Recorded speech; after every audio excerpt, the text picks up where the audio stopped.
केवल बाबा जय गुरुदेव वो माइक है।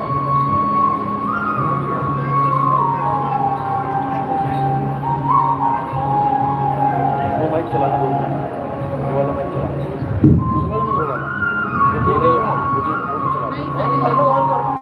अभी ये 2 मिनट जोड़ो उसके बाद इसको निकाल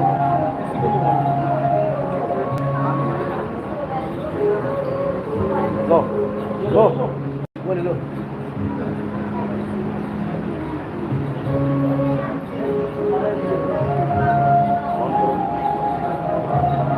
आगे बढ़ो,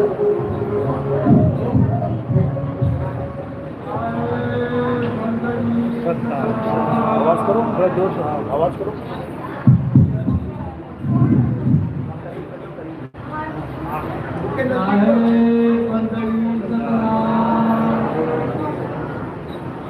आज संताओं के संता, गुरुओं के गुरु, ईश्वरों के ईश्वर, संत शिरोमणि साहेब नितिनदास जी महाराज के प्रकट दिवस पर देश के कोने कोने, यूपी, हरियाणा, राजस्थान, मध्य प्रदेश, गुजरात, महाराष्ट्र, कर्नाटक, आंध्र, उड़ीसा, पश्चिम बंगाल, बिहार, उत्तराखंड, झारखंड, छत्तीसगढ़, अन्य प्रांतों से आए हुए प्रेमियों का हार्दिक स्वागत है और सभी भाई बहनों को स्वागत प्रणाम।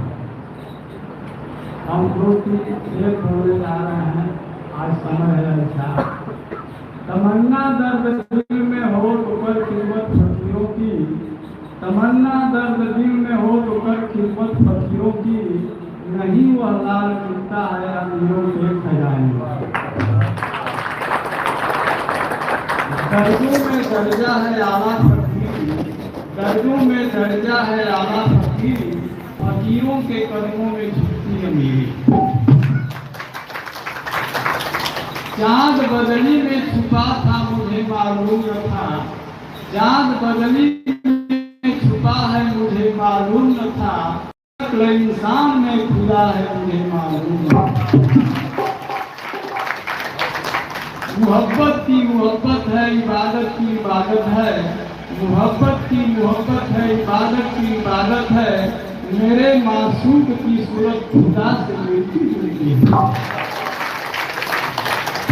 लोग कहते हैं अरे नितिनदास जी ने ऐसा क्या दे दिया, मेरे समझ नहीं आता। कोई शेर याद आ जाता है, न कह गया न सुन गया न नाम बता गया, न कह गया न सुन गया न नाम बता गया, मैं कैसे कहूँ कि मेरे दिल किसने चुरा लिया।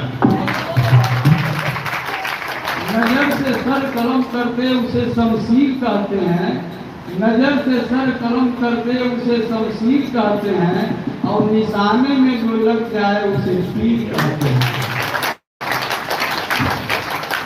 कभी कभी लोग शिकायत करते हैं कि तुम्हारा कब आओगे कब आओगे, उस पर भी मुझे एक शेर याद आता है। किस मुंह से शिकायत करूं मैं उनके न आने की, किस मुंह से शिकायत करूं मैं उनके न आने की, यही एहसान क्या कम है कि वो मेरे दिल में रहते हैं। अब बाबा जय गुरुदेव की 2-3 बातें हम सुना के हम छुट्टी करेंगे।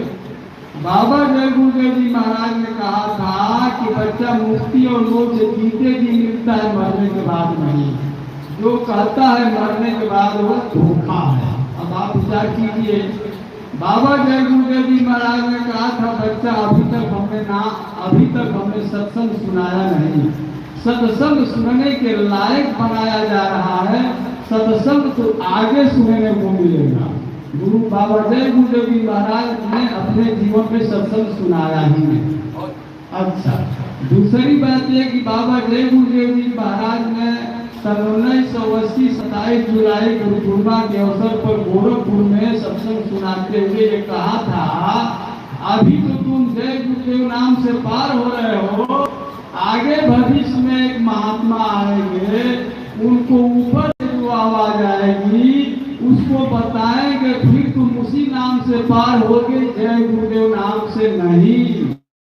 उसकी पत्रिका फोटो कापी हमारे पास है, जो चाहे वो देख सकता है। बात प्रमाणित है। बाबा जय गुरुदेव जी महाराज ने कहा था कि 14वीं सदी के अंत में कुरान शरीफ में लिखा है कि एक सफेद पोश फरिश्ता आसमान से जमीन पे उतरेगा और वह उसका काफिला कहरे दरिया पार करता हुआ पूरब से पश्चिम को जाएगा, तो पापियों का विनाश हो जाएगा और धर्म की स्थापना होगी। बाबा जय गुरुदेव जी महाराज की एक वाणी और है कि बच्चा इससे ऊंचा और अच्छा ज्ञान कहीं मिले तो ले लेना। बाबा जय गुरुदेव ने इशारा किया था। बाबा जय गुरुदेव जी महाराज ने भी कहा था कि सैन बैन समझे नहीं तासे कछू कहने। वह सैन की बात क्या थी? आप सुनते होंगे गुरु महाराज के सत्संग में सतगुरु सैन सहारा हो, सैन वही है। बाबा जय गुरुदेव जी महाराज ने कहा था कि सुने तो जाओ संदेशा हमारा, लाशों के लाशों का होगा नजारा, लाचार हो के नाम लोगे हमारा, सुने तो जाओ संदेशा हमारा। ये हमारा नाम क्या, इस पर आप विचार कीजिए। अब ज्यादा समय नहीं लगे क्योंकि महाराज बहुत देर से बैठे हैं। सतनाम।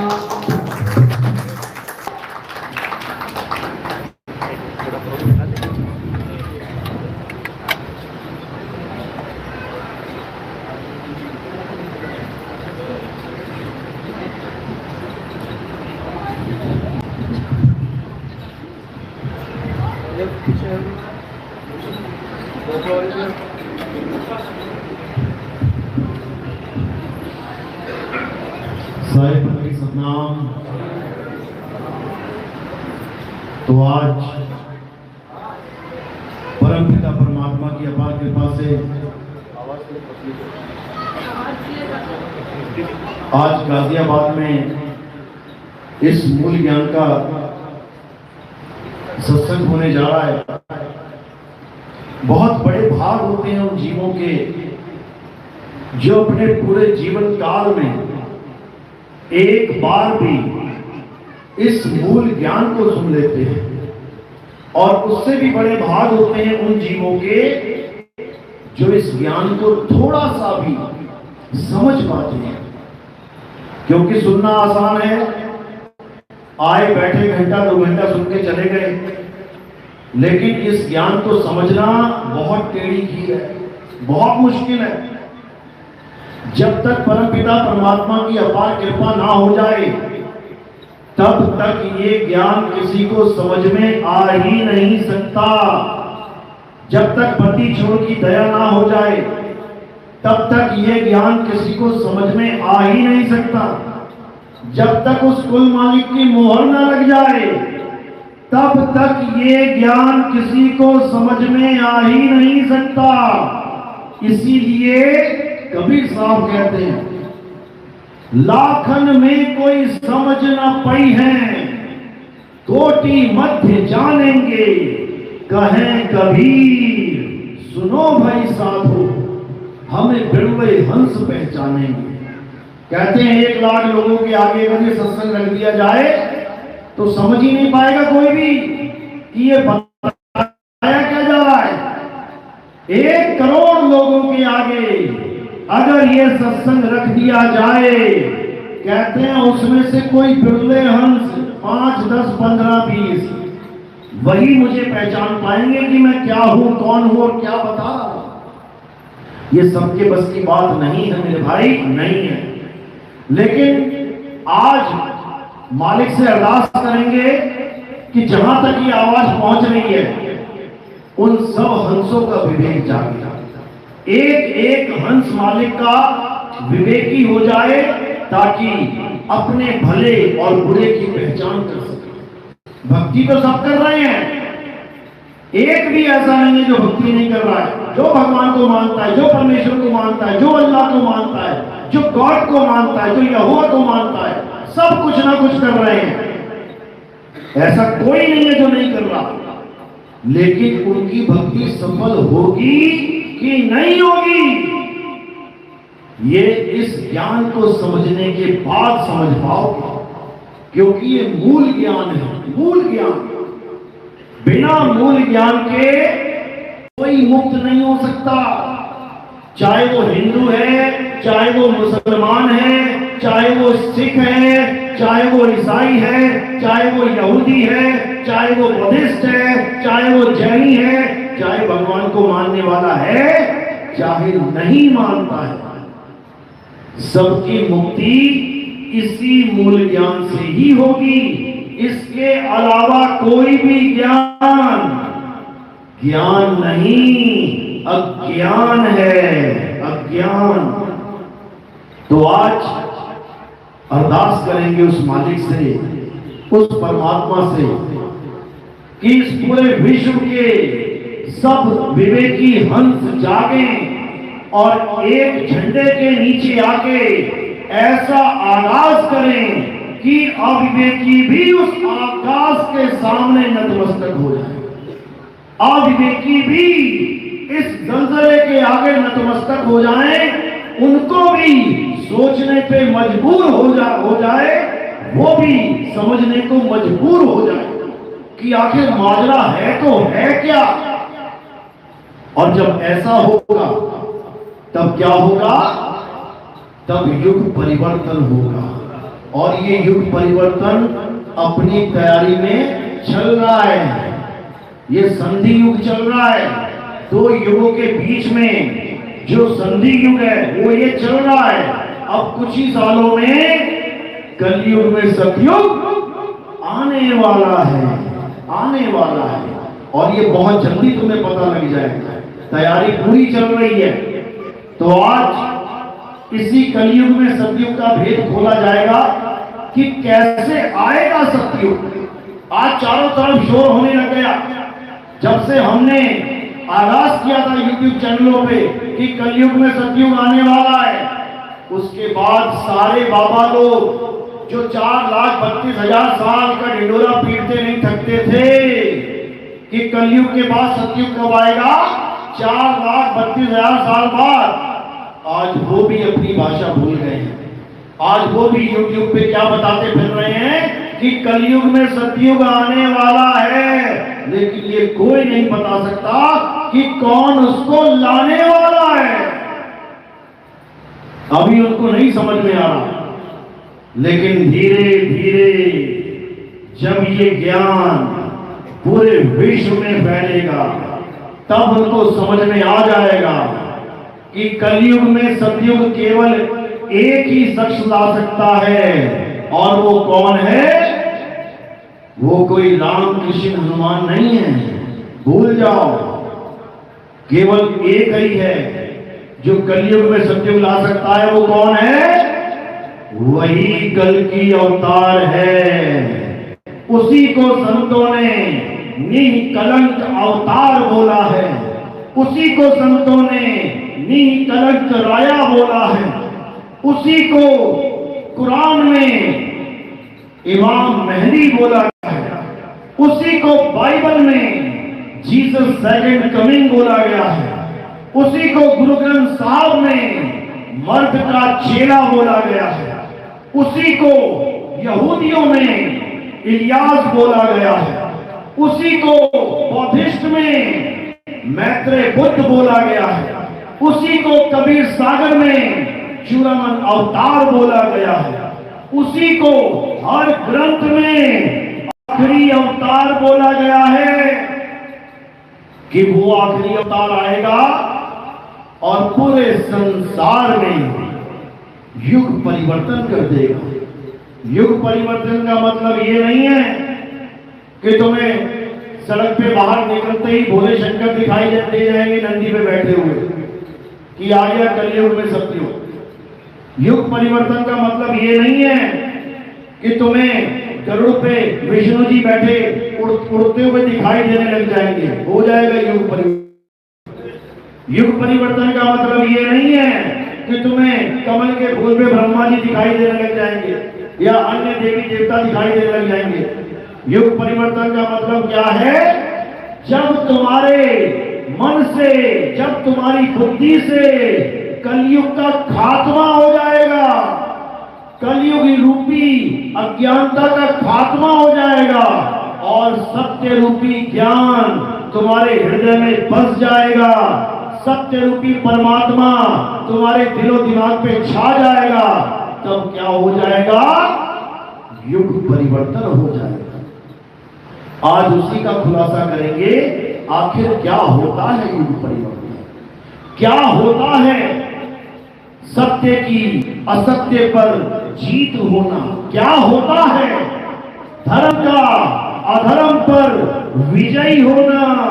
आज हर चीज समझाई जाएगी।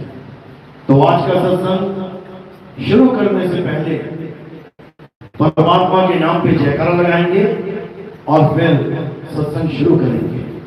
बोलिए परम पिता परमात्मा की, सदगुरु बंदी छोड़ कबीर साहेब की, सदगुरु मदन पति साहेब की, सदगुरु दूलन पति साहेब की, दीवान जवाहर पति साहेब की, सदगुरु रामन लाट पति साहेब की, सदगुरु राम सेवक पति साहेब की, सदगुरु विराट पति साहेब की, करीनापुर धाम की, सभी संतों की, नगर बस्ती की, आज के आनंद की, सकल हंस को बंदगी साहेब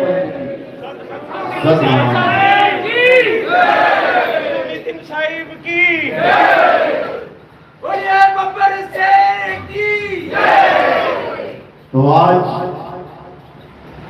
उस मूल ज्ञान पे प्रकाश डाला जाएगा जिसको ना समझने के कारण ये जीव जन्मों जन्मों से इस 84 लाख के बंधन में बंधा हुआ है, बार बार जन्मता और मरता है, बार बार नाना प्रकार की योनियों में भ्रमण करता है। भक्ति में कोई कमी नहीं है, भक्ति खूब करता है। सतयुग में घर बार छोड़ के हजारों हजारों साल की तपस्या करने चला गया, तो क्या हुआ? वापस घूम के फिर आ गया। त्रेता में बड़े बड़े यज्ञ जप तप पूजा पाठ किए, खूब नाम जपे, तो क्या हो गया? वापस घूम के फिर आ गया। द्वापर में बड़ी बड़ी यात्राएं करी, नाम जपे, हवन यज्ञ किए, पूजा पाठ किए, देवताओं को प्रसन्न किया, हरे कृष्णा भी जपा, हरे राम भी जपा। फिर क्या हुआ? वापिस आ गया। अब कलयुग में बैठा है आके, और अगर कलयुग में भी यही गलती दोहरा दी, कौन सी गलती? ये नाम जपना, ये यज्ञ करना, ये हवन करना, ये पूजा पाठ करना, ये देवताओं की पूजा करना, ये जितना भी कर्म कांड करना, अगर ये गलती दोबारा दोहरा ली तो ये वापस आ जाएगा और इंसान जन्म नहीं मिलेगा कि सोचो बार बार तुम्हें इंसान जन्म मिलेगा। 184 भुगतने के बाद एक बार इंसान जन्म मिलता है, एक बार। और एक इंसान जन्म गंवाने के बाद बार बार 184 मिलेगी। इतने जन्म मिलेंगे, हालत खराब हो जाएगी। सांप, बिच्छू, खटमल, कॉकरोच, मक्खी, मच्छर, नाली का कीड़ा, सुअर, कुत्ता, गधा, पता नहीं क्या क्या बनाया जाएगा। जंगलों में हिरन, चीते, भालू, शेर, घड़ियाल, पता नहीं क्या क्या बनाया जाएगा। हालत खराब हो जाएगी तुम्हारी। आज जो तुम्हें इंसान जन्म मिला है, हर तरह की फैसिलिटी मिली है। ठंड लगती है तो हीटर लगा लेते हो, गर्मी लगती है तो एसी चला लेते हो। बेटा जिस दिन जंगल में पैदा हो गए ना, उस दिन कोई ना पूछेगा हाल चाल। पानी पीने जाओगे तो रास्ते में शेर खड़ा है, उसको पता है यही पानी पीने आएगा, पहले ही घाट लगा के बैठा है वहां पे। और अगर शेर ना भी हो तो पानी के अंदर मामा बैठा है, इंतजार कर रहा है तुम्हारा। घड़ियाल, मगरमच्छ गर्दन पकड़ के दबोच लेंगे। एक घूंट पानी की कीमत समझ में आ जाएगी। जो आज 20-20 लीटर का फ्लश कर देते हो पानी, तब एक घूंट पानी की कीमत पता लगेगी कि होता क्या है। अभी नहीं समझ में आ रहा। तो एक जन्म गवा लिया तो 1,84 के चक्कर काटने पड़ेंगे। कबीर साहब समझा रहे हैं, 1,84 भुगत के पौ पे अटके आए, अब की पासा ना पड़ा तो फिर 84 जाए। कहते अगर अब की पासा ना पड़ा, यानी अगर ये बाजी तू हार गया, और हारेंगे कैसे? ये जप तप पूजा पाठ हवन यज्ञ करके ही हारेंगे। बड़े बड़े ऋषि मुनि हार गए, बड़े बड़े देवर्षि हार गए, इसी जप तप के जाल में फंस गए। हम नहीं फंसेंगे, हम निकल चलेंगे यहां से।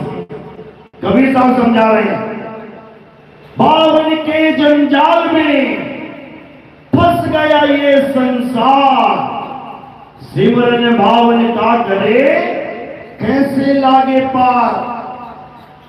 बड़े बड़े ऋषि मुनि फंस गए इस बावन के जंजाल में। बावन क्या है? ये 52 अक्षर, आ आ ई ई उ उ ए ए ओ ओ का खा गा घा, ये सब 52 है। इन्हीं 52 के द्वारा सारे नाम रखे जाते हैं। राम जी का नाम कैसे रखा गया? इसी 52 के द्वारा। या रा ला वा, इसमें से ला उठा लिया, पा फा बा भा मा, इसमें से मा उठा लिया, आका डंडा लगा दिया, क्या बन गया? राम। यानी भगवान का नाम तब बन रहा है जब इस आदि मानव ने 52 अक्षर खोज लिए हैं। अगर ये आदि मानव 52 अक्षर नहीं खोजता, पता है ना किसने खोजे हैं? आग की खोज किसने की थी? कौन से वैज्ञानिक ने खोजा? आदि मानव ही वो पहला वैज्ञानिक है, वो पहला खोज करता है जिसने आग की खोज करी। धीरे धीरे धीरे उसने हथियारों की खोज करी, हथियार बनाने शुरू किए, क्योंकि जानवरों से रोज आमना सामना होता था। उनके पास पंजे हैं, आदि मानव के पास कुछ भी नहीं है, तो उसने अलग से हथियार बनाने शुरू किए मरे हुए जानवरों की हड्डियों से। उसके बाद उसी आदि मानव ने अक्षरों की खोज करी। ये जो तुम आज अक्षर बोल रहे हो, उन्हीं आदि मानवों की देन है। हिंदी के अक्षर हिंदुस्तान के आदि मानवों की देन है। अरबी अक्षर अरब देश के आदि मानवों की देन है। अंग्रेजी अक्षर अंग्रेजी आदि मानव की देन है। जापानी, चाइनीज, पुर्तगीज, स्पेनिश, जितनी भी भाषा उन देशों के आदि मानवों की देन है। अगर वो अक्षर ना बनाते तो इस दुनिया में कोई नाम ही ना होता। ये राम नाम, ये हरे कृष्णा, ये ओम नमः शिवाय, उन्हीं आदि मानवों के बनाए अक्षरों की देन है। अगर ये आदमी पक्की ईंट ना बनाता, भट्टे में बनती है ना पक्की ईंट, तो क्या ये महल बनते? तो क्या ये मकान बन जाते ईंटों के? क्या बड़ी बड़ी इमारतें बन जाती ईंटों की? नहीं बनती। ईंट बन गई तो मकान बन गए, तो महल बन गए, और अक्षर बन गया तो नाम बन गए, मंत्र बन गए, बड़े बड़े ग्रंथ बन गए। इसके द्वारा, अक्षरों के द्वारा। अक्षर खत्म तो सब नाम खत्म, सब मंत्र खत्म, सब पूजा पाठ के जितने भी आरतियां, जितनी भी चालीसा, जितनी भी वंदना, जितनी भी प्रेयर, जितनी भी अरदास, जितने भी कलमे, जितनी भी नमाज, ये सब क्या है? उन्हीं अक्षरों की देन है। अक्षर खत्म तो सब खत्म। यही कबीर साहब समझा रहे हैं कि 52 अक्षर जीव आधारा, आदि अक्षर जीभ्या से न्यारा। कि अगर अक्षरों को खत्म कर दिया जाए तो क्या परमात्मा का नाम खत्म हो जाएगा? तो क्या भगवान का नाम खत्म हो जाएगा? तो क्या जिसको हम कहते हैं राम नाम सत्य है, तो क्या सत्य भी खत्म हो जाएगा? अगर राम का नाम खत्म हो जाए, क्योंकि 52 अक्षर से बना है, रा मा आकरंडा, अगर 52 अक्षर खत्म कर दोगे तो रा और मा भी खत्म हो जाएगा। तो क्या जिसको हम सत्य सत्य कह रहे थे वो सत्य भी खत्म हो जाएगा?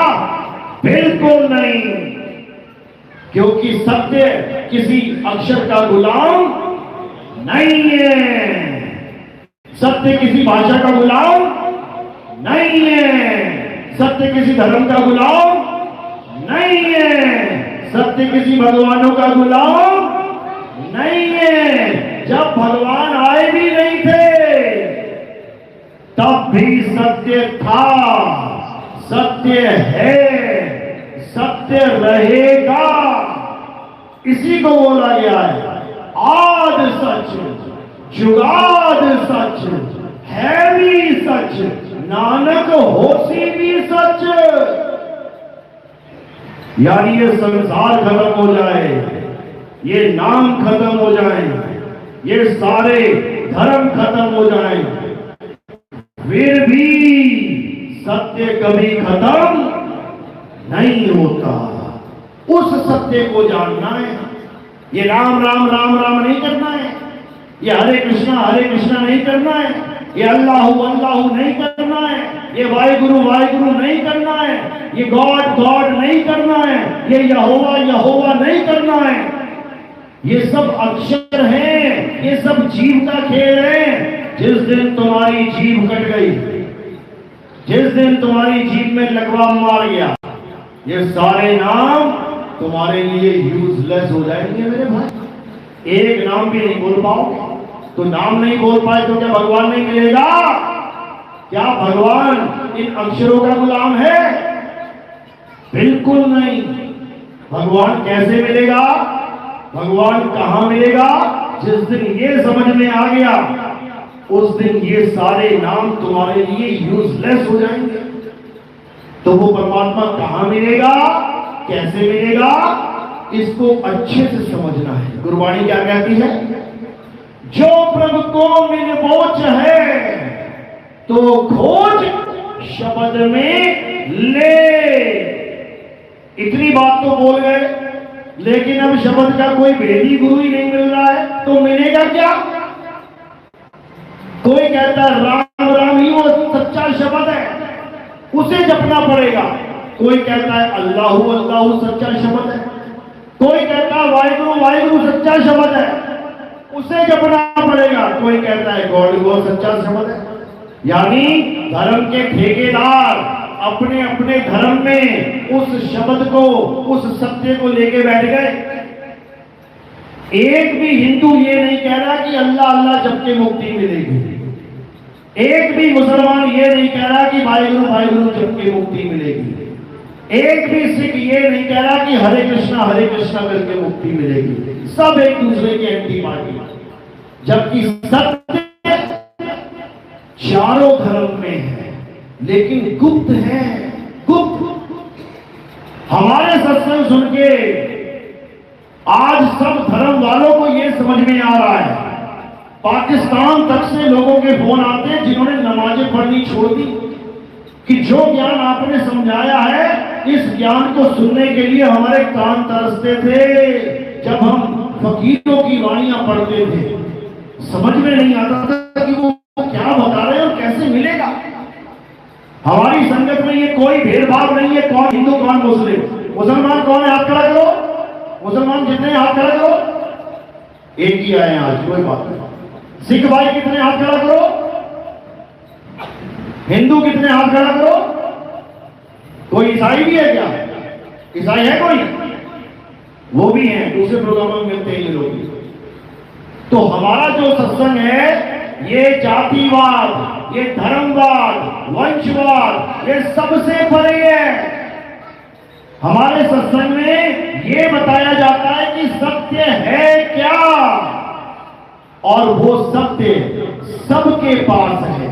हिंदू के पास भी है, मुसलमान के पास भी है, सिख के पास भी है, ईसाई के पास भी है, जैन के पास भी है, बौद्धिस्ट के पास भी है, भगवान को मानने वाले के पास भी है, भगवान को न मानने के वाले के भी पास है, सबके पास है। लेकिन वो है क्या, ये समझना है। तो गीता के अनुसार क्या बताया जाता है? हे अर्जुन, अध्याय 2 16वां श्लोक पढ़ना घर जाके। 2:16 याद रखना, 2:16 पे क्या बोला जा रहा है? हे अर्जुन, इस दुनिया में 2 प्रकार के तत्व हैं। कौन कौन से? एक असत्य और एक सत्य। असत्य क्या है? ये पंच भौतिक शरीर, ये 5 तत्वों का संसार, ये मंत्र जंतर तंत्र, ये संसार में जितने मंदिर मस्जिद गुरुद्वारे चर्च इंसानों के द्वारा बनाए गए हर वस्तु, इस संसार में दिखने वाली हर वस्तु असत्य है। और सत्य क्या है? हे अर्जुन, इस सारे संसार में केवल एक सत्य है, और वो क्या है? आत्मा ही सत्य है। हे अर्जुन, ये संसार तो बनता बिगड़ता रहता है, ये अवतार तो आते जाते रहते हैं, ये जन्म तो खत्म होते और शुरू होते रहते हैं, लेकिन आत्मा कभी जन्म नहीं लेता, आत्मा की कभी मृत्यु नहीं होती। आत्मा अजन्मा है, नित्य है, शाश्वत है, पुरातन है। हे अर्जुन, ये आत्मा ही सनातन है, ये आत्मा ही सनातन है। आज जो सनातन का डंका बजाते हैं, आज जो पत्थरों की पूजा को सनातन धर्म समझते हैं, उन लोगों को ये समझ जाना चाहिए। अध्याय 2 24वां श्लोक सनातन की परिभाषा समझाई गई है। पत्थरों की पूजा करने वाला कभी सनातन नहीं हो सकता। मंदिरों में जाने वाला या किसी हवन यज्ञ को करने वाला कभी सनातनी हो ही नहीं सकता। हाँ, ये शुरुआत जरूर है। एलकेजी, यूकेजी, पहली, दूसरी, 5वीं, ये शुरुआत जरूर है। लेकिन कोई कहे कि कोई एलकेजी पढ़ के डॉक्टर बन जाएगा, कोई पहली, दूसरी, 5वीं करके इंजीनियर बन जाएगा, तो ये पूरा अज्ञान है। इसी प्रकार मंदिर मस्जिद गुरुद्वारे चर्च जाना एक शुरुआत है, बहुत अच्छी बात है। 100 जगह गंद बोलने से, 100 जगह दारू पीने से, 100 जगह चोरी यारी करने से लाख गुना अच्छा है कि जैसे संस्कार उसको उसके धर्म में मिल रहे हैं उन संस्कारों को ग्रहण करे।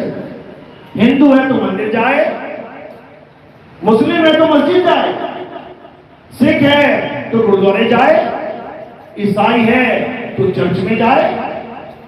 लेकिन वो सोचे कि मैं मंदिर जाके सनातनी बन जाऊंगा, मैं मस्जिद में जाके मुसलमान बन जाऊंगा, मैं गुरुद्वारे में जाके खालसा बन जाऊंगा, मैं कहीं जाके कुछ बन जाऊं। कुछ नहीं बनेगा भाई, कुछ नहीं बनेगा। स्कूल में जब तक तुम पढ़ोगे तब तक तुम डॉक्टर नहीं बन सकते, 12वीं तक तुम डॉक्टर नहीं बन सकते, तुम्हें कॉलेज में जाना ही पड़ेगा। ये 12वीं तक की क्लासें हैं, मंदिर मस्जिद गुरुद्वारा चर्च। जब तक तुम इसमें पढ़ाई करने जा रहे हो तब तक ना तो तुम डॉक्टर कहलाओगे, ना तुम इंजीनियर, ना तुम साइंटिस्ट, ना तुम कुछ। तो क्या करना पड़ेगा? इस पढ़ाई को पूरा करके, इस स्कूल को छोड़ के कॉलेज में एडमिशन लेना पड़ेगा। चाहे वो एमबीबीएस हो, चाहे वो बीए हो, चाहे वो बीएससी हो, बीकॉम हो, वो कॉलेज कहलाता है, स्कूल नहीं। वहां जाके तुम्हें आगे प्रोफेशनल डिग्रीज मिलेंगी, तब जाके तुम कुछ कमा पाओगे, डॉक्टर बन पाओगे, इंजीनियर बन पाओगे। और वो भी तब जब उस कॉलेज को भी छोड़ोगे, पढ़ाई छोड़ोगे, तब कमाई शुरू होगी। तो इसी प्रकार ये मंदिर मस्जिद गुरुद्वारे क्या हैं? ये हमारे स्कूल की पढ़ाई है। देखो, हर जगह ग्रंथ मिलेगा तुम्हें, मंदिरों में गीता मिल जाएगी, मस्जिदों में कुरान मिल जाएगी। आप जाओगे गुरुद्वारे, वहां पे आपको गुरु ग्रंथ साहब मिल जाएंगे। आप जाओगे ईसाइयों के चर्च में, वहां आपको बाइबल मिल जाएगी। तो ग्रंथ क्यों रखे गए? ग्रंथ का मतलब है पढ़ाई।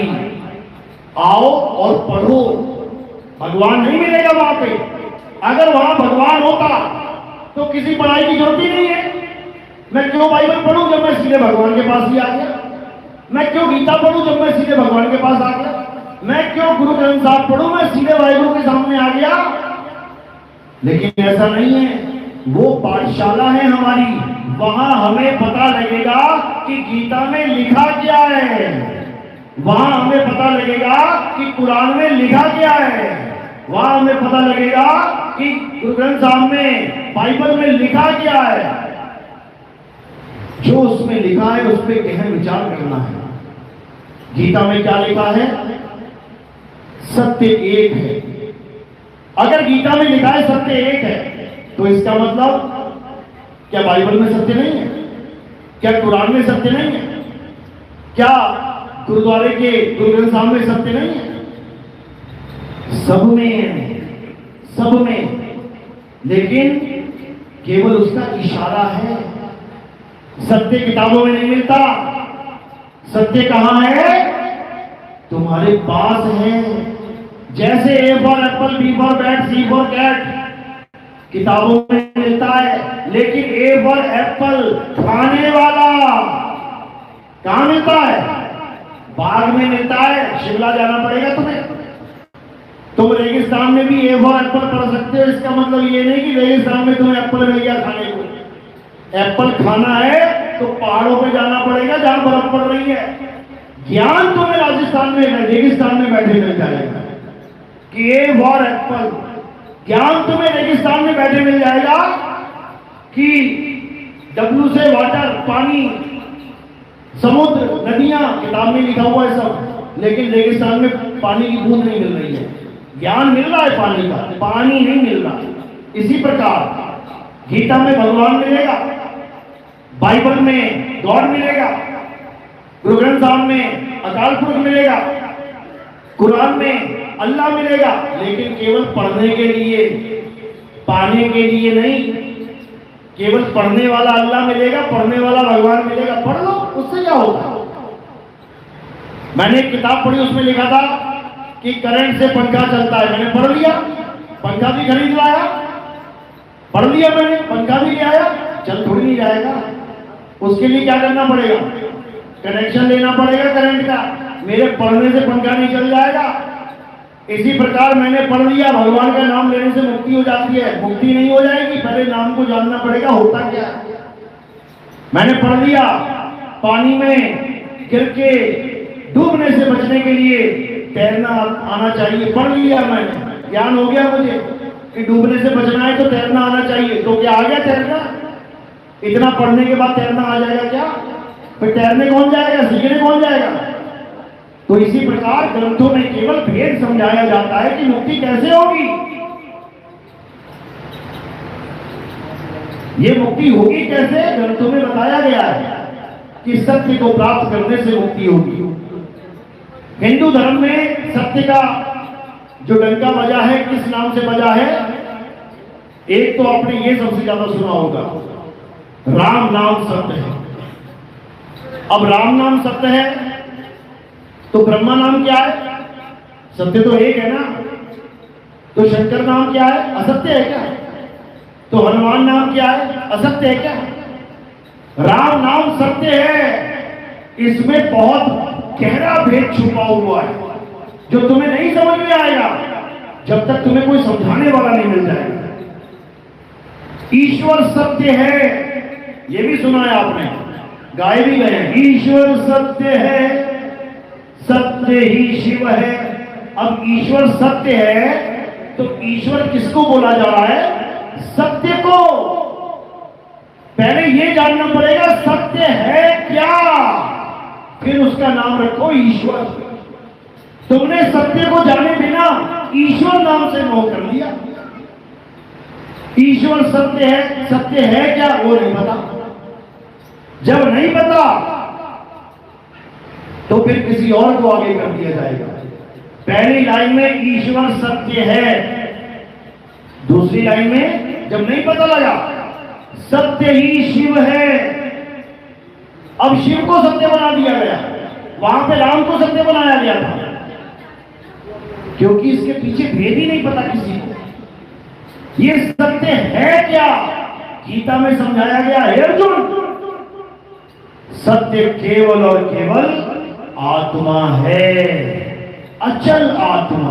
दो प्रकार की आत्माएं हैं, एक जीवात्मा है और एक अचल आत्मा है। जीवात्मा चल रही है, 84 भुगत रही है, एक योनि से दूसरी योनि में जा रही है, ये चल आत्मा है, लहर बोल दो इसको। और एक अचल आत्मा है। अध्याय 2 24वां श्लोक पढ़ो, उसमें आत्मा को अचल बोला गया है, अचल, यानी जो कभी आता जाता नहीं है, वो है परमात्मा असल में। कबीर साहब कहते हैं, आवे ना जावे जन्मे नहीं मरे, सो निज पीव हमारा हो। कहते मैं उसको पीव नहीं कहता जो आता हो जाता है, कि ये अवतार आ गया, वो अवतार आ गया, ये फलाना आ गया, ये ठिकाना आ गया, हम उसको नहीं मानते। ये तो माया के अवतार है। ये काया क्या है? माया। ये तो मायावी अवतार है, ये तो पल पल बदल रहे हैं। हम इसको नहीं मानते, हम उसको मानते हैं जो सदा से था, है और रहेगा। इस अवस्था में अचल, अचल अवस्था में। इसी को बाबा नानक कह रहे हैं, आदि अंत एको अवतारा, सोई गुरु समझो हमारा। मैं ये आने और जाने वालों को गुरु नहीं मानता, मैं किसको मानता हूं? जो आवे ना जावे, जन्मे नहीं मरे, सो निज पीव हमारा हो। यानी उस अचल आत्मा का भेद बताने वाला जब मुझे उस अचल से जोड़ देगा, तब जानो कि अब मुझे सत्य मिला है। और उस सत्य के क्या नाम है? उस सत्य का नाम ही राम है। राम जी वाला राम नहीं, वो तो त्रेता में आए थे, महादुख भोग के चले गए, रावण को मार के उसकी सेना को मार के चले गए। लेकिन जो वो राम है जो किसी को मारता नहीं है, जो किसी से डरता नहीं है, वो है असली राम। उसी को बोला गया है सतनाम। मूल मंत्र देखो क्या कह रहे हैं, एक को सतनाम, कर्ता पुरुष, वही असली कर्ता पुरुष है। निर्भयो, वो किसी से नहीं डरता। निर्वैर, वो किसी को नहीं मारता। अकाल मूरत, उसका काल भी बाल बांका नहीं कर सकता। ये राम जी कृष्ण जी को तो काल के मुंह में जाना पड़ा है, पैर में तीर लगाए, मौत के सामने घुटने टेकने पड़े। राम जी को, हनुमान जी को दूर भेजना पड़ा, हनुमान जी जाओ, ये मुद्रिका लेके जाओ। क्यों? अब काल आने वाला है, अब काल आएगा और मेरे शरीर का अंत करेगा। जब तक हनुमान यहां पर है तब तक वो आएगा नहीं। हनुमान जी को भेजा जाता है, राम जी दूर भेजते खुद से। अगर तुम्हें पता हो, किसको को पता है? आप करा दो, बहुत अच्छी बात है। ज्ञान होना चाहिए अपने धर्म के बारे में, अपने ग्रंथों के बारे में। तो राम जी के शरीर का अंत कैसे हुआ? पानी में जल समाधि लेके सरयू नदी में। तो उनको भी काल के ग्रास बनने पड़े, मौत का सामना करना पड़ा। लेकिन जो अकाल पुरुष है उसको काल ग्रास कर ही नहीं सकता। अकाल मूरत, अजूनी, यानी वो कभी किसी जून में नहीं आता, वो आदमी औरत बन के नहीं आता, वो बच्चा बूढ़ा बन के नहीं आता, वो किसी रूप में नहीं आता। वो अचल है, अचल है, वो हिलता डुलता नहीं है। वो अजूनी सैभर गुर प्रसाद, जब गुरु के द्वारा ज्ञान रूपी प्रसाद मिल जाता है। ये लंगर कड़ी प्रसाद नहीं कि थालियां चुक चुक के आई जाओ तो लंगर खाई जाओ, ये वाला प्रसाद नहीं है। ये कौन सा प्रसाद है? गुरु के पास ज्ञान रूपी प्रसाद होता है। और जब वो प्रसाद मिल जाता है तुम्हें, तब तुम्हें समझ में आता है गीता अध्याय 2 24वां श्लोक। तब तुम क्या करते हो? तब तुम जीव से, यानी चल आत्मा, जिसे जीवात्मा कहते हैं, उस जीवात्मा से अचल आत्मा होने के लिए कार्रवाई शुरू कर देते हो, सत भक्ति शुरू कर देते हो, साहिब की बंदगी शुरू कर देते हो। गरीबदास जी महाराज ने समझाया, अरे कोटि तो ब्रह्मा भय, कहते करोड़ों ब्रह्मा हो गए गलत भक्ति करने के कारण। क्यों? अगर गलत भक्ति करोगे तो तुम्हें कोई ना कोई पद मिलेगा, मुक्ति नहीं। भक्ति करने वालों को इंद्र का पद मिलता था।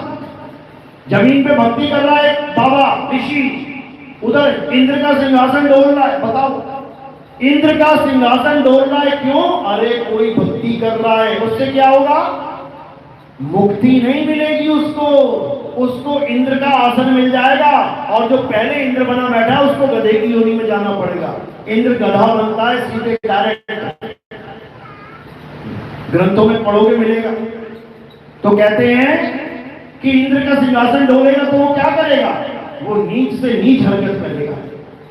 राजनीति देखिए ना, एक बार कोई सीएम बन जाए, एक बार कोई पीएम बन जाए, एक बार कोई एमएलए बन जाए, उसका प्रतिद्वंदी खड़ा हो जाए, उससे तगड़ा, फिर राजनीति चलती है। इसको कैसे गिराया जाए, इस पर झूठे इल्जाम लगाए जाएं, इसको कैसे रिश्वत झूठी में फंसा दिया जाए, इसका कैसे मनोबल तोड़ा जाए, इसको कैसे एक व्यभिचारी सिद्ध किया जाए, जनता की निगाहों में गिराया जाए। ये एक आम आदमी की सोच होती है, लेकिन क्या देवताओं के राजा की भी यही सोच है? जिन देवताओं को हम कहते हैं बड़े महान हैं, बड़े महान हैं, उन देवताओं के राजा की सोच कैसी होगी? वो भी भेजता है दो चार नचनिया ताता भैया करने वाले, वो भी भेजता है मेनका जैसियों को, जाओ। रंबा को कहता है जाओ, क्या करो वहां जाके। ये जो बाबा बैठा है ना, इसका काम तमाम करके आओ। बताओ, केवल अपनी गद्दी छिन जाने के कारण उसकी हजारों साल की तपस्या भंग करवा देता था। ये देवताओं का राजा है, तुम बनना चाहोगे ऐसे राजा की प्रजा?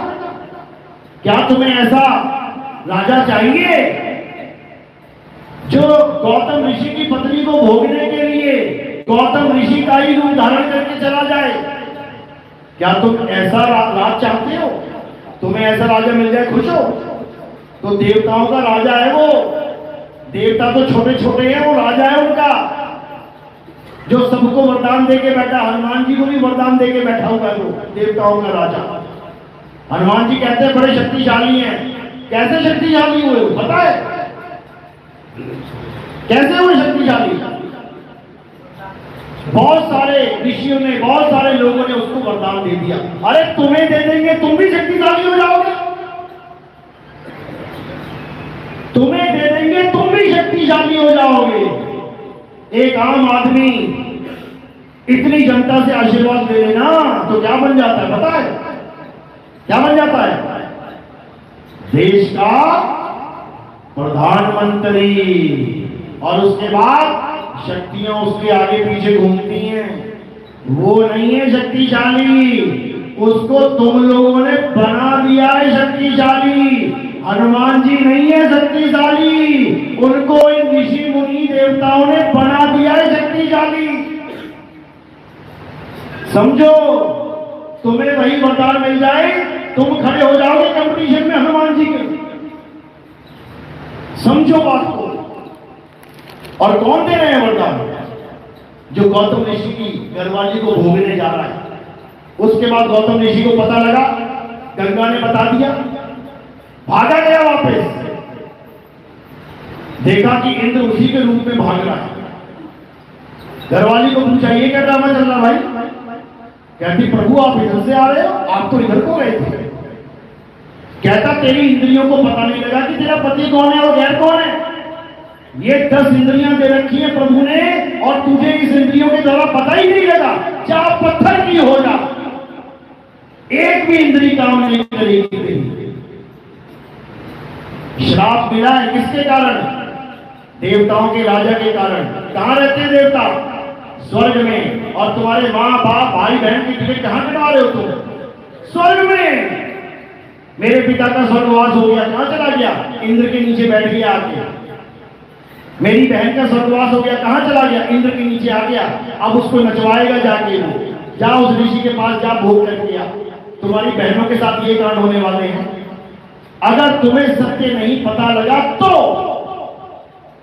तो कृष्ण जी क्या कहते हैं गीता में, हे अर्जुन, देवताओं की पूजा करने वाले देवलोक को जाते हैं, भूतों की पूजा करने वाले भूतों के लोक में जाते हैं, पितरों की पूजा करने वाले पितरलोक में जाते हैं। ये तीनों अज्ञानी कभी मुझ तक नहीं पहुंच पाते। मुझ तक नहीं पहुंच पाते मतलब क्या मेरे गोलोक में आएंगे तब अच्छा हो जाएगा? अरे सुदामा गोलोक में ही गया था। सुदामा गोलोक में ही गया था, कृष्ण जी के पीछे पीछे उससे प्रेम करता करता। तो क्या फल मिला? शंखचूड़ राक्षस बन गया। बताया तुम्हें किसी ने आज तक? तुम्हें इतनी कहानी तो सुना दी, कृष्ण जी ने सुदामा के चरण धो धो के पिए। उसके आगे कौन बताएगा? मुल्ला जी बताएंगे क्या? हैं? या कोई ईसाई पादरी बताएगा आगे? या कोई यहूदी आगे बताएगा? शिव महापुराण पढ़ो, उसमें पूरा वाक्य दर्ज है कि जब कृष्ण जी किसी और स्त्री के साथ रास रचा रहे थे तब राधा आ गई और उसने देखा ये तो किसी और के साथ लगा हुआ है। तब राधा को क्रोध आ गया और उसने देखा कि ये ग्वाला, ये सुदामा, ये दरवाजे पर दरबान बन के खड़ा हुआ है कि कोई अंदर डिस्टर्ब ना कर दे। तो क्या फल मिला? हे सुदामा, तूने इस कृत्य में अपना योगदान दिया है, जा तू राक्षस बन के पैदा हो। अगर रासलीला इतनी बुरी है तो यहां पर अच्छी क्यों बता दी? यहां तुम रासलीला करवा रहे हो उस कृष्ण जी के साथ 16,000 गोपियों की, और जो अपने ही लोक में रासलीला कर रहा है किसी और के साथ, राधा उसको श्राप दे रही है। बताओ, क्योंकि ये सब हमारे ग्रंथों में दर्ज है लेकिन किसी को समझ में ही नहीं आ रहा कि चक्कर चल के आ रहा है। इसलिए जैसा कोई कुछ बोलता जा रहा है, हाँ जी करते जाओ। सत्य को जानो, किसी भी लोक में जाने से मुक्ति नहीं होती। अज्ञानी को स्वर्ग नरक है, हरि जाने को नहीं, और जिस भव से सब लोग डरत हैं सो भय हमरे नहीं। पता है क्यों डरते हैं लोग मरने से? कि अब यमराजा आएगा, लेके जाएगा, खूब मारेगा, खूब धोएगा, इसलिए डरते हैं लोग। अब ये डर कैसे खत्म करना है? कबीर साहब समझाते हैं, अरे ना कहीं आना ना कहीं जाना, आपे में आप समाना। अपने आप में समा जाओ, ना इधर से उधर होना है ना उधर से इधर होना है, यानी अचल हो जाओ। अगर अचल हो गए तो किसी माई के लाल में दम नहीं है जो तुम्हें स्वर्ग या नरक या गोलोक या पितरलोक या कहीं लोग किसी लोक में डाल सकते नहीं डाल सकते, लेकिन तुम्हें अचल होना पड़ेगा। अचल गरीबदास जी समझाते हैं, अरे सतगुरु के लक्षण कहूं, अचल विहंगम चार, हम अमरापुर ले गए, ज्ञान शब्द सरगार। कहते हैं हम अमरापुर ले गए।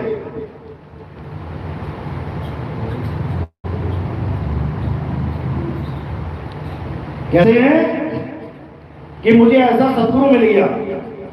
सतगुरु के लक्षण कहूं अचल, यानी मुझे उसने ऐसी अवस्था दे दी, मैं अचल हो गया। अब कोई खींचे तो खींच ना पाए। जब मैं अचल ही हो गया, ले बेटा कहां ले जाएगा मुझे? एक 500 किलो के आदमी को एक 2 साल का बच्चा खींच के ले जा सकता है क्या? वो अचल है उसके सामने। अंकल ने पैर रख दिया, ले बेटा अचल है। सारी जनता हिला हिला के थक गई उसका पैर, वो अचल को चला ना पाए। इसी प्रकार जब शब्द भेदी गुरु तुम्हें उस अचल शब्द का भेद समझा देता है और तुम उस अचल शब्द की भक्ति करने लग जाते हो, तो इस दुनिया के सारे लोगों के दरवाजे तुम्हारे लिए बंद हो जाते हैं। अब तुम्हें ना तो कोई स्वर्ग में डाल सकता है, ना ही तुम्हें कोई नरक में घसीट सकता है, ना ही तुम्हें कोई सतलोक ले जा सकता है। फिर सतलोक में काल भगवान अंडा पैदा हो जाएगा। काहे का सतलोक? काहे का सतलोक? लानत है ऐसे सतलोक जहां पे काल पैदा हो जाए। तो कहते ना तुम स्वर्ग जाओगे, ना तुम नरक जाओगे, ना सतलोक जाओगे, ना अलख लोक जाओगे, ना अकह लोक जाओगे, ना अगम लोक जाओगे, ना अनामी लोक जाओगे, कहीं नहीं जाना। आने जाने से रहित हो जाओगे। और कैसे? जब तुम्हें तुम्हारे प्रभु का आसरा मिल जाएगा। कहां है तुम्हारा प्रभु? तुम्हारी आत्मा में विराजमान है। कैसे? ज्यों तिल माही तेल है। तेल कहां विराजमान है? तिल में। ज्यों तिल माही तेल है और ज्यों चकमक में आग, तेरा साईं तुझ में है, जाग सके तो जाग। तेरा साईं तुझ में है, तेरे शरीर में नहीं है कि तू आंखें बंद करके ध्यान त्रिकुटी पे लगा के तू प्रभु को खोजने निकला है। कोई और ही मिल जाएगा तुझे और तू उसी को प्रभु मान लेगा। कौन मिलेगा? संतों तन खोजा मन पाया। यहां पे एक ज्योति जग जाएगी, प्रकाश हो जाएगा। भोले शंकर को भी मिल गया था यही निरंजन, यही प्रकाश। इसीलिए सांकेतिक ज्ञान में उनकी तीसरी आंख खुलवा दी लोगों ने कि भोले शंकर की तीसरी आंख खुल गई, मतलब त्रिकुटी में प्रकाश दिखाई दे गया, वो ज्योति स्वरूपी अलख निरंजन दिखाई दे गया और भोले शंकर ने उसी को परमात्मा स्वीकार कर लिया। तभी वो बार बार कहते थे अलख निरंजन। जब भोले शंकर ने स्वीकार कर लिया तो गोरखनाथ ने भी कर लिया, भैरवनाथ ने भी कर लिया, ये सारे नाथों ने कर लिया। सब करने लग गए अलख निरंजन, अलख निरंजन। लेकिन कबीर साहब ने नहीं किया। कबीर साहब समझा रहे हैं, अरे ये ज्योति स्वरूपी अलख निरंजन तुम्हें राखे भरमाई हो। ए हंसा तू अमर लोक का बड़ा कालवश आई हो। ये अलख निरंजन यही इस पिक्चर का असली विलेन है। एक ऐसी फिल्म आई थी जिसमें एक ऐसे आदमी को दिखाया गया, बहुत बड़ा दानी, बहुत सज्जन, सबका भला करने वाला, सबको बचाने वाला। और अंत में आते आते आते जब क्लाइमैक्स में भेद खुला तो पता लगा वही कहानी का विलेन था। बस समझ लो हमारी भी वही कहानी चल रही है। जिसको हमने भगवान मान लिया है वही असली विलेन है और अपने भजन गवा भी रहा है। कौन से भजन गा रहे हो? मारने वाला है भगवान। बताओ, अब मारने वाला भगवान है, बचाने वाला क्या शैतान है? अरे मारने वाला शैतान है और बचाने वाला भगवान है। लेकिन हमें पता ही नहीं है कि मारने वाला कौन है और बचाने वाला कौन है। कबीर साहब समझा रहे हैं, जो भक्षक तहां ध्यान लगाई, जो रक्षक उसे चीन न पाई। जो भक्षक है उसको भगवान बना के बैठा है, अलख निरंजन, अलख निरंजन। और पूछो ये भूकंप कैसे आता है? भगवान लाते हैं। तो रोता क्यों है? जब तेरा घर वाले मर जाते हैं रोता क्यों है? उसको पूछो सुनामी कैसे आती है? प्रभु की इच्छा से आती है। तो काहे बर्तन बचाता है? मर जा। उसको पूछो ये पहाड़ों से जलजले आते हैं, पूरा पूरा गांव नहीं डूबे, ये कौन ला रहा है? ये प्रभु की कृपा से हो रहा है। तो फिर काहे रोना रो रहा है? स्वीकार कर उसको। फिर क्यों बचने के लिए भाग रहा है? ये काल है, ये काल भगवान है। जिस सृष्टि में तुम रहते हो ये काल भगवान की सृष्टि है, और इस सृष्टि का नाम है साक्षात मृत्यु लोक। तुम नया घर बनाना और बाहर बोर्ड लगवा देना मृत्यु लोक, बड़ा अच्छा लगेगा क्या? अपने घर का नाम कोई मृत्यु लोक रखता है क्या? उसने रखा हुआ है, लेकिन तुम मृत्यु लोक में रह के भी नहीं समझ पा रहे हो। बूचड़ खाने के बाहर लिखा होता है बूचड़ खाना, स्लॉटर हाउस, और अंदर बकरे डांस कर रहे हैं। बताओ, ये बूचड़ खाना है, ये मृत्यु लोक है, और तुम लोग डांस कर रहे हो। आज मेरे यार की शादी है, घोड़े में मर गया तेरा यार, बैठा बैठा अटैक हो गया उसको। बस जा रही है शादी की भरी हुई, खाई में गिर गई, बारात में अकेला दूल्हा पहुंचा, बाराती कहीं और ही पहुंच गए। बताओ, इस दुनिया में जी रहे हो तुम जहां पल का भरोसा नहीं है। ये काल कब क्या कर डाले, एक पल का भरोसा नहीं है, समझ लो। ये मृत्यु लोक है, काल भगवान का लोक है। यहां भोले शंकर की पत्नी को नहीं छोड़ा जाता, वो भी 6 महीने लेके घूम रहा, भैया क्या करूं मेरी बीवी मर गई। विष्णु जी आ रहे हैं, मैं जगत का करता हूं, इसको जिंदा करके दिखाना। वो जिंदा ना कर पाए, फिर तो टुकड़े कर दिए। वो तो किसी से करवा देते, वो तो कोई भी कर देता। समझो, अब ये मत कहना गणेश जी को जिंदा कर दिया। आज तक मुंडिया नहीं ढूंढ पाए गणेश जी की कहां पड़ी है। त्रिलोकीनाथ त्रिकालदर्शी आज तक ये नहीं ढूंढ पाया गणेश जी की मुंडी गई तो गई कहां। हाथी का बच्चा उसी गर्दन काट के ले आए, एक जीव को बचाने के लिए पशुपतिनाथ दूसरे जीव को मरवा दिया उसने। पशुपतिनाथ ही कहते हो, पशुओं का नाथ। अरे हाथी के बच्चे को मार दिया। अपने उस मैल से पैदा हुए बच्चे को बचाने के लिए 2-4 बार खुरच के 2-4 गणेश और बना देती। मैल से गणेश बनाया गया था, भोग विलास से तो नहीं बना था, क्योंकि शंकर जी को खुद नहीं पता था ये कहां से आ गया। पार्वती ने जब गणेश जी को बना के दरवाजे पे खड़ा कर दिया तो शंकर जी त्रिकालदर्शी भी ना जान पाई ये लड़का कहां से आ गया। और अगला सही बात बोल रहा था भाई कि माता जी स्नान कर रही है, मत जाओ, क्योंकि जब त्रिकालदर्शी को नहीं पता ये मेरा बेटा है, उस मैल के गणेश को क्या पता ये मेरा बाप है। इतनी बात तो समझ में आनी चाहिए थी, लेकिन नहीं, खोल दी तीसरी आंख, उड़ा दी मुंडी, आज तक ना मिली। तो मेरे भाई सत्य को जानो, सत्य क्या है। इन कहानियों में उलझोगे तो इसी जन्म मरण के चक्कर में उलझते रह जाओगे। सत्य क्या है हे अर्जुन? आत्मा ही सत्य है। अध्याय 3 17वां श्लोक। हे अर्जुन, जो अपनी आत्मा में रमण करते हैं, जो अपनी आत्मा में तृप्त है, जो अपनी आत्मा में संतुष्ट है, उनके लिए कोई धार्मिक कर्म कर्तव्य लागू ही नहीं होता। उनको पूरे जीवन में एक बार भी मंदिर जाने की जरूरत नहीं है। उनको पूरे जीवन काल में एक बार भी मस्जिद में जाने की जरूरत नहीं है। उनको पूरे जीवन काल में एक बार भी गुरुद्वारा, एक बार भी चर्च जाने की जरूरत नहीं है। क्यों नहीं है? कारण क्या है?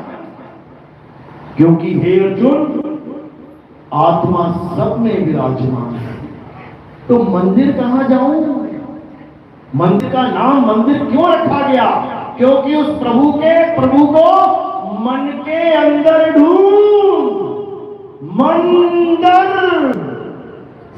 के अंदर। लेकिन क्या बना दिए? भैया 4 रुपए दे दो, भैया 10 रुपए दे दो, भैया 20 रुपए दे दो, 100 रुपए दे दो। क्या बना रहे हो? भगवान का घर बना रहे हैं। बेकारियों, जो भगवान पूरा संसार बना सकता है एक पल में, जो भगवान पूरा संसार मिटा सकता है एक पल में, वो अपना मंदिर नहीं बना सकता। वो तुम लोग लगे हुए मंदिर बना। तो यही समझाने के लिए कृष्ण जी को बार बार अवतार लेना पड़ता है। वो यहाँ पे हरे कृष्णा करवाने नहीं आते, हरे राम करवाने नहीं आते। अगर हरे राम करवाने आते तो कभी कृष्ण बन के ही ना आते। हरे राम करते रहो, मुक्त हो जाओगे, पार हो जाओगे, तो कृष्ण जी बन के आने की क्या जरूरत थी?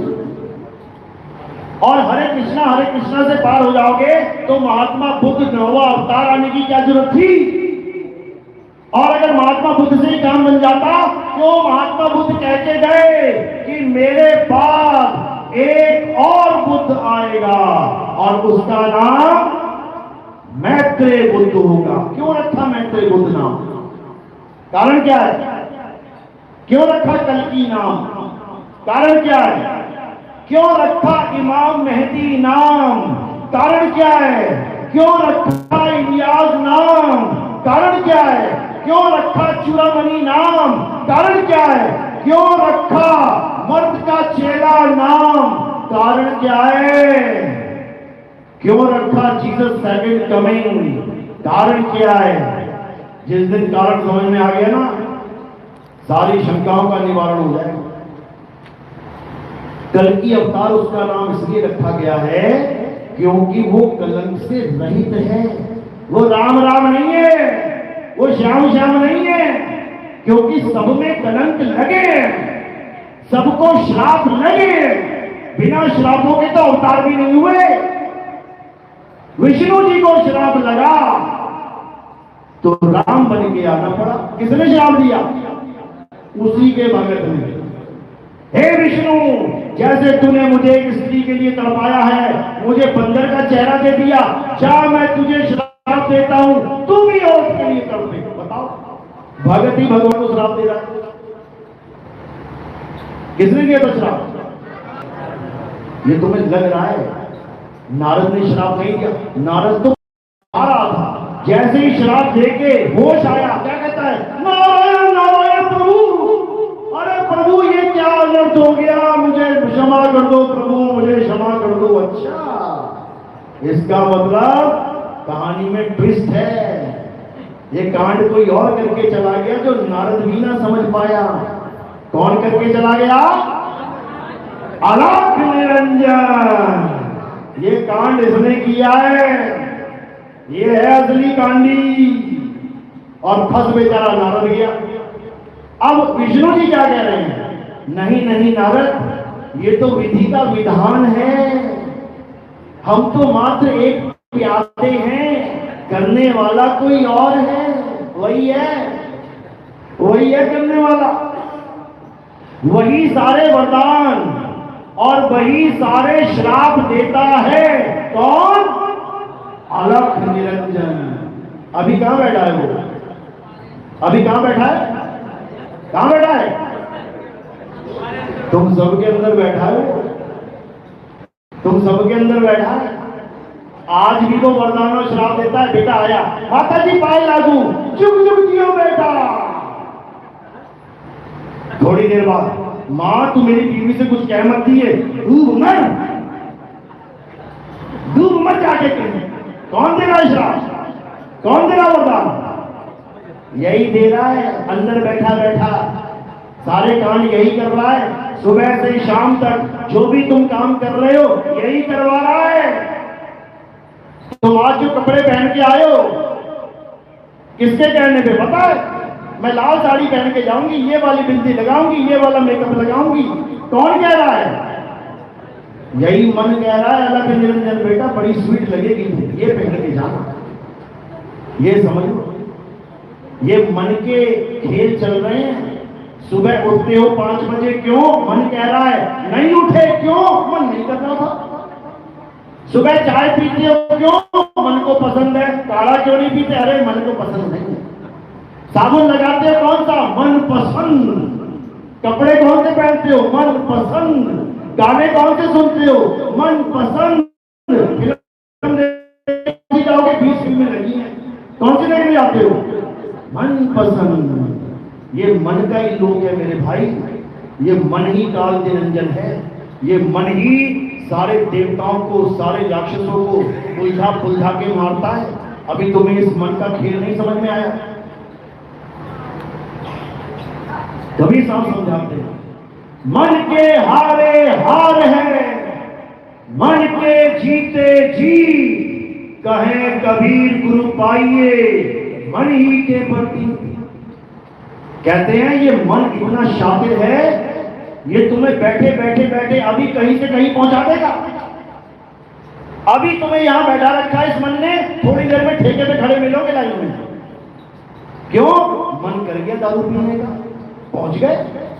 कबीर साहब समझा रहे हैं, मन जाता है तो जाने दे, तू थाम के राख शरीर, उतरा पड़ा कमान से, क्या कर सके तीर। तीर तभी सामने वाले को मारेगा जब कमान पे चढ़ जाएगा। अब ऐसे उठा के तीर मारोगे, लगेगा क्या? इसी प्रकार ये मन इतना शातिर है, सारी दुनिया को नचा रहा है, सारी दुनिया को। एक भी ऐसा बंदा नहीं जिसके अंदर मन नहीं है, और ये मन ही कली काल है। राम जी किसको मारते आए थे? रावण को एड्रेस था ना उसका, लंका पहुंच गए। कृष्ण जी किसको मारने आए थे? कंस को एड्रेस था ना उसका, पहुंच गए। कल्कि भगवान किसे मारने आएंगे? कली काल को। कहां है उसका महल? कहां रहता है वो? एड्रेस तो बता दो। कल्कि भगवान का एड्रेस बता रहे हैं, मुरादाबाद के संभल में कल्कि भगवान का अवतार होगा। और कली भगवान का अवतार कहां होगा वो भी बता दे भैया। गली नंबर, वार्ड नंबर, जाके दर्शन कर लेते उसके। अरे ये कली काल मन है, और कल्कि भगवान आत्मा है। यही आत्मा कलयुग के अंत में इस कली काल का खात्मा करेगी। तब होगा कलयुग में सतयुग। समझ जाओ, यही कबीर साहब समझा रहे हैं। मन को मार गगन चढ़ जाई, मान सरोवर बैठ नहाई। जब इस मन को यानी कली काल को मार के जब तुम मान सरोवर में जाओगे तो क्या होगा? कागा से हंसा किया, गर्दन लागी बात। उसके बाद तुम जीव से पीव हो जाओगे। अरे कोटि तो ब्रह्मा भय, कोटि भय ईश, साहिब तेरी बंदगी से ये जीव होए जगदीश। ये पंथ कोई भगवान पूजने का पंथ नहीं है, ये पंथ कोई देवी देवता पूजने का पंथ नहीं है, ये पंथ कोई परमात्मा पूजने का पंथ नहीं है। ये पंथ परमात्मा हो जाने का पंथ है। जीव से पीव हो जाना है, तब तुम्हारी यात्रा सफल होगी। नदी जब तक समुद्र से जुदा होके भटक रही है, हर प्रदेश में बांध लग जाएगा। उत्तराखंड में बांध लग गया, यूपी में आई, यूपी में बांध लग गया, बिहार में गई, बिहार में बांध लग गया। बांध ही बांध लगे हुए हैं। लेकिन एक बार अगर ये समुद्र में समा गई, आप बताओ कौन माई का लाल है? लगा बांधेगा, लगा पाएगा बांध। इसी प्रकार ये जीव को बांध लगाए गए हैं। कितने बांध लगे हैं? कितने कितने बांध लगे हैं? बहुत अच्छी तरह सुन रहे हो सत्संग तुम लोग। कितने कितने? 84 लाख बांध लगे। 84 लाख बांध लगे। 84 लाख बांधों में इसको बांध बांध के रखा जा रहा है। एक बार अगर ये बांध तोड़ के उस समुद्र में समा गया तो किसी माई की लाल किसी माई के लाल में दम नहीं है जो उसको दोबारा बांध सके। इसीलिए कबीर साहब ने क्या समझाया कि जाप मरे अजपा मरे अनहद भी मर जाए, सूरत समाए शब्द में, गंगा समाए समुद्र में, वाको काल ना खाए, उसको ये काल नहीं खा सकता। तो मेरे भाई अच्छी तरह समझ जाओ ये सत्य क्या है। ये सत्य सबके पास है, वो राम सबके पास है, वो कल्कि अवतार सबके पास है। किसी फोटो की पूजा करने की जरूरत नहीं है, वो कल्कि अवतार सबके पास है। घट घट मेरा साइया सुनी सेज न कोई, और बलिहारी व घट की जिस घट परगट होए। कल्कि अवतार प्रकट होंगे, और जब वो प्रकट हो जाएंगे तो कली काल को अच्छे से धोना शुरू कर देंगे, याद रखना, क्योंकि उनका काम ही एक ही है, कली काल का खात्मा। समझ लो। तो वही आत्मा हिंदुओं के पास भी है, वही आत्मा मुसलमान के पास भी है, वही आत्मा सिख भाई के पास भी है, वही आत्मा ईसाई के पास भी है, वही आत्मा नास्तिक के पास भी है, वही आत्मा आस्तिक के पास भी है, सबके पास है। लेकिन उसका भेद नहीं पता। आत्मा सबके पास है लेकिन उसका भेद नहीं पता। सब अपनी अपनी आत्मा लेके आए हो, घर में तो नहीं छूट गई किसी की, जल्दबाजी में रह गई हो कहीं बाथरूम में टंगी हुई, नहीं रह सकती। वो तुम्हारे साथ है। 24 घंटे में से कितने घंटे रहती तुम्हारे साथ? 2-4 घंटे के चली तो नहीं जाती छोड़ के, नहीं जाएगी। चली गई ना अगर वो, तो तुम्हारी उंगली भी नहीं हिलेगी। इसीलिए कहते हैं प्रभु के बिना पत्ता नहीं हिलता। ये पत्ता क्या है? पा और ता, 5 और तत्व, ये 5 तत्व हैं, पा और ता, पत्ता, ये हिलेगा नहीं, प्रभु नहीं होगा। तो प्रभु कौन है? आत्मा ही प्रभु है, ये आत्मा ही प्रभु है, समझ लो। तो इसी आत्मा को जानना है, कल्याण होगा। इसी आत्मा को हिंदुओं में ईश्वर बोला गया है। ईश्वर सत्य है, यानी ईश्वर आत्मा है। कौन सी आत्मा? अचल आत्मा, जिसे परमात्मा भी कहते हैं, जीव आत्मा नहीं। जीव तो भोग रहा है। तो हिंदुओं में कहते हैं ईश्वर सत्य है, मुसलमानों में कहते हैं अनल हक या अल्लाह अल हक। सुना कभी? किस किसने सुना है? बहुत अच्छी बात है। अल्लाह अल हक, हक यानी सच, कहते ना हक हलाल की कमाई खाओ। हक यानी सच्चाई, यानी अल्लाह सत्य है। अब ईश्वर भी क्या है? सत्य है। अल्लाह भी क्या हो गया? सत्य है। अब ईसाई वो क्या कह रहे हैं? God is truth. ईसाई भी कह रहा है गॉड कौन है? ट्रुथ है। ट्रुथ यानी सत्य है। और सिख भाई भी कह रहा है कि हमारा अकाल पुरुष कौन है? सत्य श्री अकाल, सत्य ही हमारा अकाल पुरुष है। तो हिंदुओं के पास भी सत्य है जिसको ईश्वर कहते हैं, मुसलमान के पास भी सत्य है जिसे अल्लाह कह रहा है, सिख के पास भी सत्य है जिसे अकाल पुरुष कह रहा है, ईसाई के पास भी सत्य है जिसे गॉड कह रहा है। तो झगड़ा किस बात का है भाई? झगड़ा किस बात का है? क्योंकि चारों को नहीं पता सत्य है क्या। चारों को नहीं पता सत्य है क्या, इसी बात का झगड़ा है। जैसे पानी, हिंदू क्या पीता है प्यास लगने पे? पानी। मुसलमान पानी, सिख पानी, ईसाई पानी, अरे जानवर तक क्या पीते हैं? पानी। अब पानी का एक फार्मूला है H2O, मतलब हाइड्रोजन के 2 मॉलिक्यूल और ऑक्सीजन का 1 मॉलिक्यूल, H2O। ये तत्व ज्ञान है, ये नाम ज्ञान नहीं है, ये तत्व ज्ञान है। यानी किस तत्वों से वो तत्व बन रहा है? हाइड्रोजन और ऑक्सीजन से ये तत्व बन रहा है, ये तत्व ज्ञान है। जब आदि मानव ने पानी देखा जलाशय में, नदियों में, तो वहां क्या तैर रहा था, क्या चल रहा था? H2O। उसने नाम नहीं रखा H2O, क्या नाम रख दिया उसने? जल, वाटर, नीर, तोय, पानी। अलग अलग देशों में, अलग अलग प्रांतों में ये नाम रख दिए गए।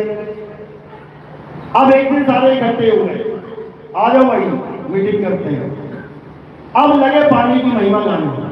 अरे हमारे वहां पे ऐसी चीज है जिसको पियो तो गला गीला हो जाता है, उसका नाम पानी है। अब दूसरा कहने लगा अंग्रेज, ऐसा नहीं हो सकता, वो तो हमारे यहाँ है, जिसको पियो तो गला गीला हो जाता, वो वाटर है, पानी नहीं है। तीसरा बोला अरे तुम दोनों बेवकूफ हो, वो नीर है, नीर। चौथा बोला तुम तीनों ही बेवकूफ हो, वो तोय है। और पांचवा कहता तुम पागल हो, वो जल है, जल। पांचों लड़ पड़े। कारण क्या है?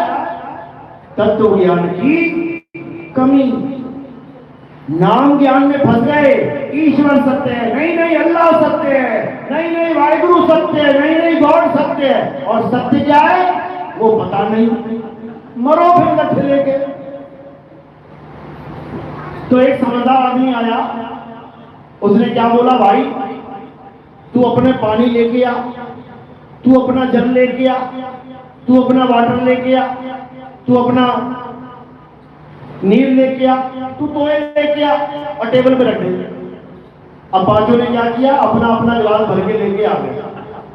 और जब गिलास हमने रख दिया तब क्या, अबे इसको क्या लगा तुझे, अबे ये था पानी तेरा।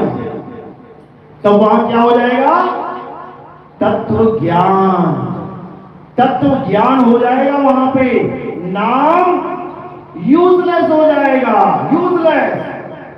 मैं मलेशिया में गया, वहां मैंने दूध ले लिया क्योंकि बहुत ज्यादा काटम काट वाला काम चल रहा था। मैंने कहा चलो यार दूध और सेब खा लेते हैं, शाकाहारी बंदे हम लोग। जब मैंने दूध लिया और मैं जब पीने लगा, इधर सेब काटूं इधर दूध पीऊं, तो दूध के ढक्कन पे उसमें क्या लिखा था बोतल पे? सूसू। मैंने कहा हे प्रभु यो के हो गए हो, इधर सेब खा रहा हूं उधर सूसू पी रहा हूं, इधर सेब खा रहा हूं सूसू पी रहा हूं। लेकिन तत्व ज्ञान था, नाम का ज्ञानी नहीं थे, तत्व के ज्ञानी थे। भले इसने नाम सूसू रख दिया, सूसू छोड़ो मूत भी रख देता तब भी मैं वो पी जाता। क्यों? क्योंकि उसमें तत्व था। और कौन सा तत्व? दूध था। अब इस दूध को कोई मूत भी कह दे, भैया चाय उसी से बनेगी। समझे? इसी प्रकार उस सत्य को कोई राम कह दे, मुक्ति सत्य से होगी। उस सत्य को कोई अल्लाह कह दे, मुक्ति सत्य से होगी।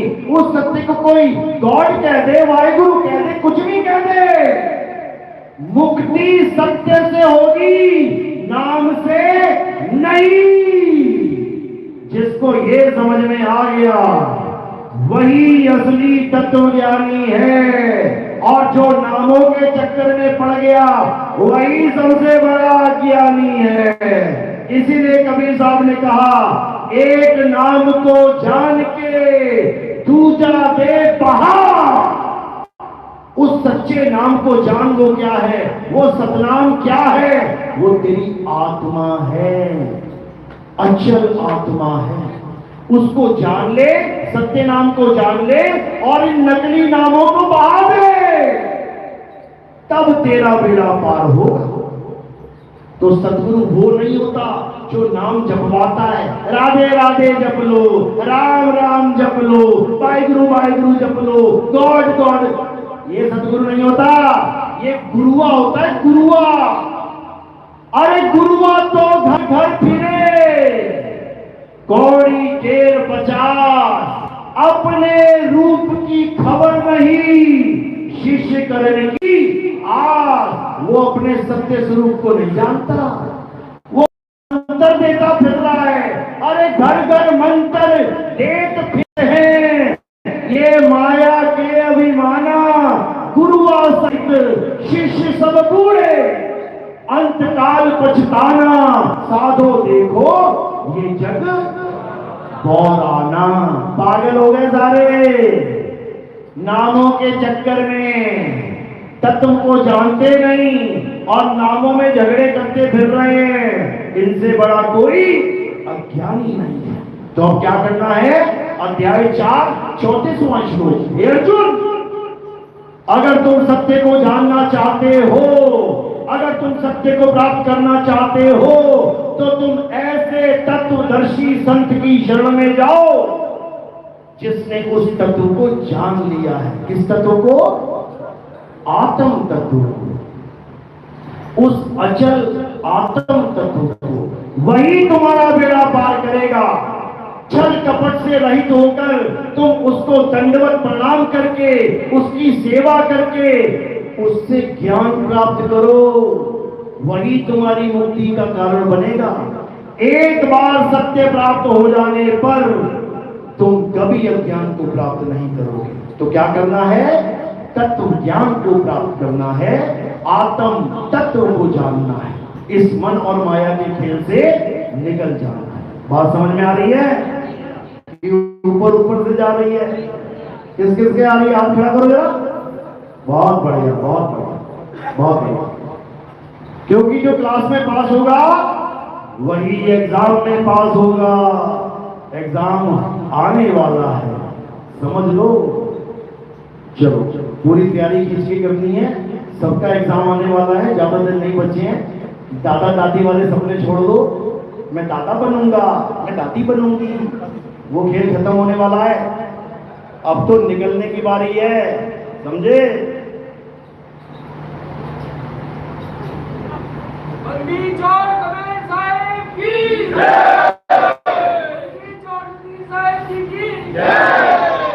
चलो तो आज का सत्संग यही समाप्त करते हैं। जो नाम दीक्षा वाले हैं वो हाथ खड़े करो, प्रथम दीक्षा वाले, और जो दूसरी दीक्षा वाले हैं वो हाथ खड़ा करो। ठीक है, अब आरती होगी। आरती किसकी होती है हमारे यहाँ? हमारे यहाँ किसी जड़ वस्तु की आरती नहीं होती है। कोई पत्थर पूजा, मूर्ति पूजा, फोटो पूजा, कैलेंडर पूजा, फ्लैक्स बोर्ड पूजा, ऐसी आरती हमारे यहाँ नहीं होती। हमारे यहाँ किसकी आरती होती है? जीवित गुरु की आरती होती है, आत्मदेव की आरती होती है। तो कैसे करनी है आरती? थोड़े से फूल उठाने, इतने से 2-2 किलो में उठा लेना, इतने से उठाने हैं। कहाँ रखने हैं? मेरे सिर के ऊपर। मैं आगे बैठ जाऊंगा यहाँ पे है? हाँ कोई बात नहीं। एक बंदा ऊपर आएगा, वो यहाँ रखने क्योंकि जगह थोड़ी कम है, भीड़ ज्यादा है। 1-2 बंदे ऊपर आएंगे, आरती कर देंगे फूल रख के। उसके बाद आपने वहीं से कर देना है, वहीं से बंदगी कर देना है। थाली को हाथ लगा के यहीं से आगे घूम जाना है पीछे। तो जगह बना के रखना, ये जो तार लगाई है इधर से जाना है और उधर से घूमना है। तो आरती कैसे करना है? हमारे यहाँ आत्मदेव की आरती है। फूल हमारे यहाँ सिर के ऊपर लगवाए जाते हैं, और जो कोई प्रचार में योगदान करना चाहेगा, सेवा में अपना योगदान करना चाहेगा, वो आपने केवल चरणों में रखना है। तो अब आरती शुरू होगी और बीच में गैप बना के रखना है, पीछे रहना है, 4 कदम पीछे रहना है, अपने आगे नहीं आना किसी ने। एक एक करके साइड से आते जाएंगे, सबने पीछे रहना है, 4-5 कदम पीछे रहना है। पूरी खुली जगह होनी चाहिए, इधर से लाइन चलती जाएगी, एक एक करके पीछे पीछे चलते जाना। आगे कोई नहीं आएगा कि यहाँ सारे खड़े हो जाओ। सबकी शक्लें जानता हूँ मैं अच्छे से, आंखें भी मेरी ठीक है, दूर से देख सकता हूँ, ज्यादा पास आने की जरूरत नहीं है, वहीं से हो जाएगा सारा काम। भगदड़ नहीं होनी चाहिए, अगर भगदड़ हुई तो फिर काम खराब है। चलो बोलिए परमपिता परमात्मा की, सतगुरु मंदिर छोड़ कबीर साहेब की, सभी संतों की, सभी भक्तों की, आज के आनंद की, सकल हंसोवंत की साहेब।